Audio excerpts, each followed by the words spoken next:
Bonjour! Today I'm going to show you the best way to take care of your orchids.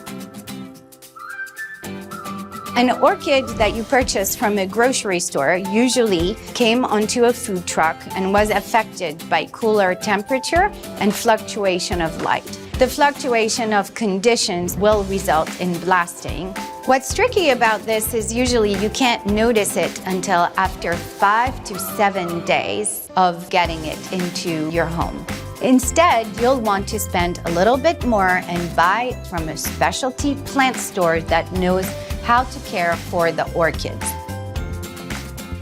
A healthy orchid should have perky green leaves, floral stems with buds, and sometimes silver aerial roots. The sign of a not healthy, dehydrated orchid, the leaves are droopy.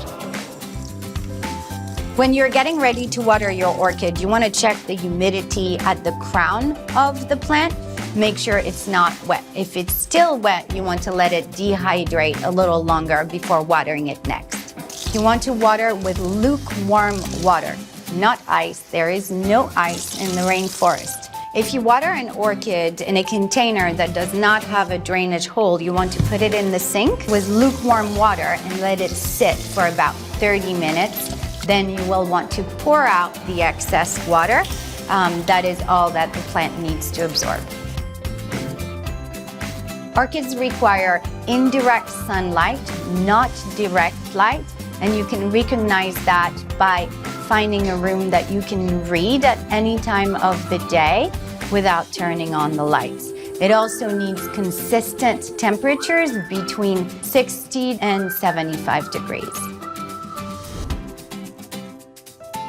Orchids don't live in soil. Soil will keep too much humidity at the crown of the plant and in the root system and will eventually rot the roots. So you can use an orchid mix that you can buy from a specialty plant store. The next thing we would do is to stake the stem of the orchid to keep the bloom above the leaves. Now that I've shown you how to care for this pretty and healthy orchid, I will show you how to bring back to life a grocery store orchid. This plant is showing stress because it stayed sitting in water and therefore some of the aerial roots are rotten. Sacrifice these last 2 blooms, which you can use and put in a bud vase. We want to cut it above the second node, which is where it will rebloom.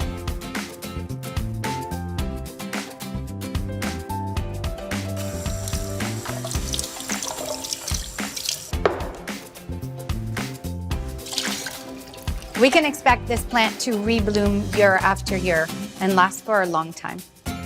Good luck with your orchids. Thank you for joining me. See you next time.